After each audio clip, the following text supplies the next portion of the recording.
Bu saking pundi Bu ya? Nggih, wilujeng dalu baling Bu. Nggih. Asmanipun sinten Bu? Nami kula Sartumi. Ah, iki yo mingkem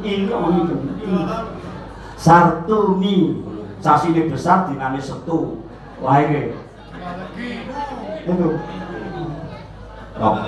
Lho, wong biyen iki nek jenenge anak kuwi kejaba nganggo petung mesti ya nganggo sastra sing duwe karep. Wah iya upamane iki mung Sartumi. Nah, sasine besar dinane Setu, ngene miyos ngono, ngene metu. Wah ya mesti ngono. Nah, ning enek sing nganggo awalan nek cara basa Indonesia ning tengah nganggo seselen, mburi nganggo akhiran. Nah. Enek sing jenenge walidi. Nah, kuwi saka tembung wadi entuk seselan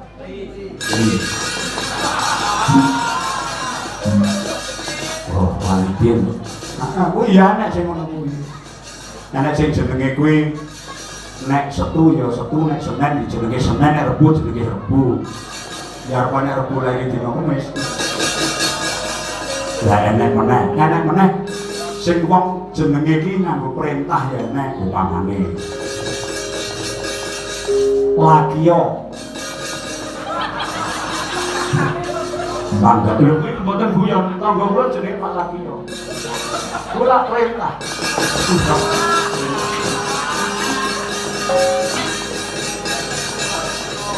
Lha wong jenenge sing ngono ya akeh lho kok nyalahke aku. Ya nek sampean kok aja ngono kuwi. Ya tujune kok cah cilik ra mudeng.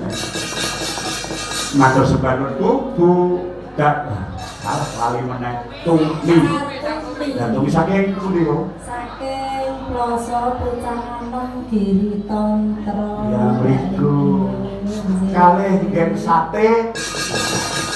Sing diwelengi kok badokan. Nggih pokoke daerah kiwa tenen mriku nggih Bu. Ah, kok kapan-kapan kula mbok didhawuhi ngidul to Bu. Kula niku sewenenge ra elok padha karo presiden kampung, penabuh-penabuh padesan niku mah bahagia banget. Mergo kula mboten kok umum, kula niku dalan turun donya niku nggih pun parek kok. Nek ngrasani YouTube kan nggih ana sing ning luar negeri, ana sing dalam negeri, ana sing istana, ana ning keraton. Pun parek. Nek nang desa bali kepedesaan, bali desa kaya cara bapakku biyen iki aku malah kangen. Saya meneh nek mangkate mlaku karo mikul. Kowe enak nyung geblek. Iki nek wis mangkat iki sregep niku nek wis mulih kuwi wis merem-melek ngono. Nek mlaku karo gloyoran ngono ki mongko mulih ora entuk apa-apa. Sewenenge ra iso. Nggih, matur sembah nuwun. Kaya ngapa nyoba ibuke sing sithik mriko? Monggo Bu. Nek Mbak Uul wis saiki aku tak pengen suarane ibu sing sithik mriko. Monggo Bu saking praksi ya. Sakodan. Ngene lho carane iki, sinden ki aja ngomong kabeh. Nek ngomong kabeh iki terus sing sepuh-sepuh ora naik panggung ya piye no. Saiki sinden disepuh ki ya diunggahke panggung. Kaya ibu-ibu ini nyatanya masih cantik-cantik, masih luar biasa. Kumpul kita ini yang ngono iki kaya guyu nginget ibu iki. Malah omong karo sisi. Aku sampe nek umur semono apa ya sing nganggo softtek.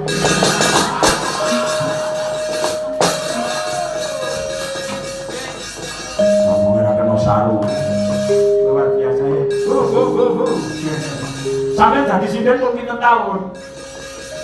Bukan kena jetong. Pondang Ibu. Bu kena talit nggih. Sing parai nyinden sinten nek wong desa niku? Nggih namung derek konengan ngoten. Oh, nggih. Ya priye kon ngrungok-ngrungokne.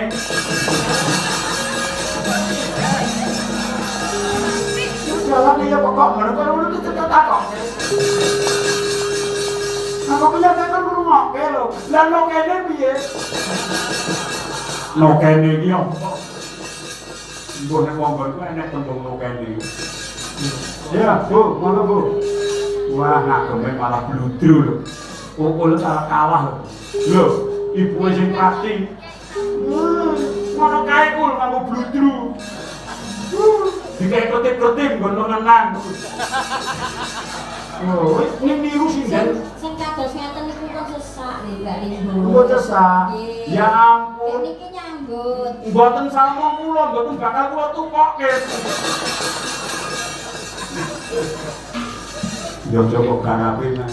Kok tidak ngalir teng Solo nggih. Nggih. Nek malam Minggu pahing niku wayangan. Ora mawon nek nginjen. Nah, Nek wonten mriku mboten kagem. nek tenggen kula pendran iku bintang tamu. Nggih. Lha kene sing den Solo tangga teparo kok kerawan saka Praci, bintang lebunan mriku. Tenan, mungkin wali kota mendugi lho. Lah mungkul. Enggak malah gek kondur nek wonten. Ah mboten Bu.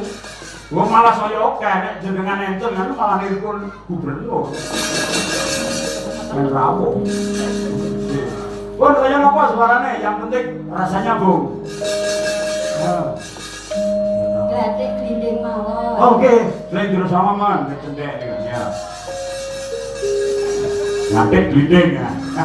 Kaya sindene bapakku biyen, si corong biyen ki, ya sindene mesti jindil ngono nek ora dok ngarepan ngene iki nek corong biyen ki ning mburi kono, ning cedhake sing ngendang. Oh, sindene siji ning cedhak sing ngendang. Heeh. Kalau enek geronge ngene iki, gerong vokal pria ora enek biyen. Lah sing gerong disambi karo nabuh.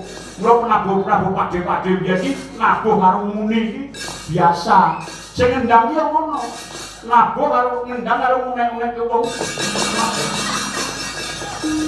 Ape. Yenane. Kinuk pita. Nandel ora. Kangku kila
Bayem. Top Bu. Yes. Nang Pak. Boten lunga kuwi. Niku tingkate menang niku kaya empu.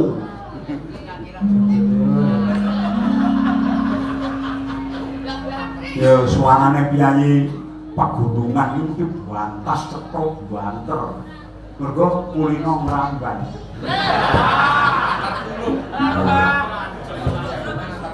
Oh, wong nek ngguno ngoten ya. Maksudnya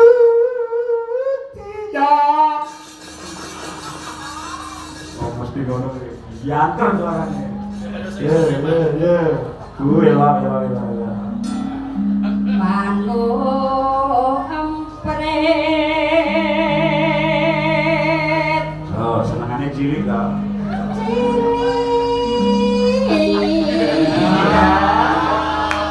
Wah, manut tenan iki.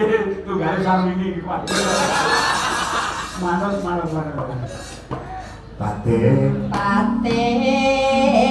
Sruit-wit-witit. seneng dobli gimana? Salurutan dari lalu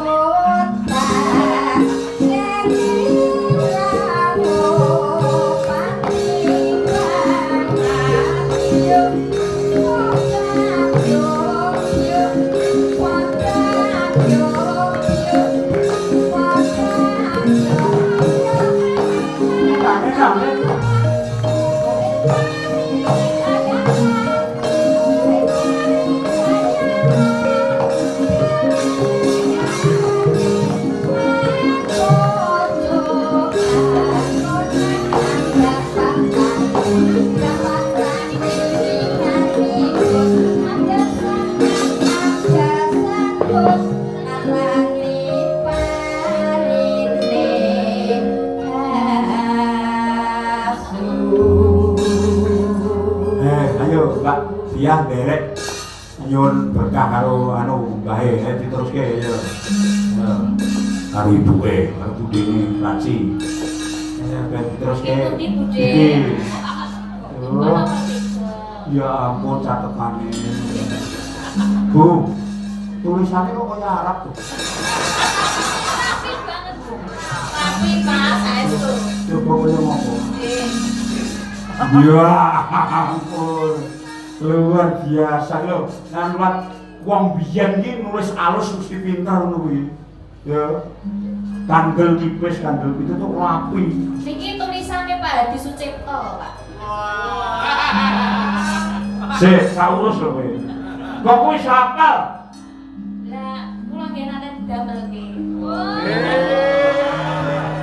Tidak. Niku. Kowe tau digeke masalah?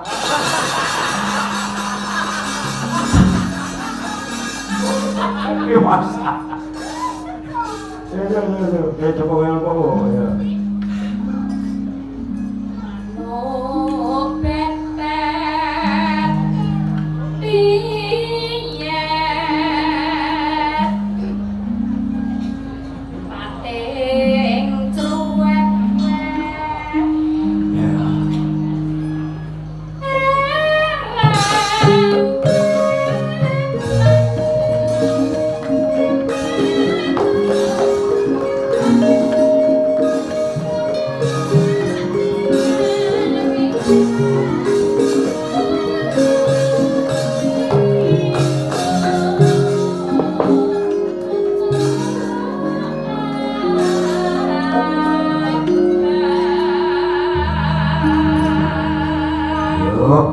Yo.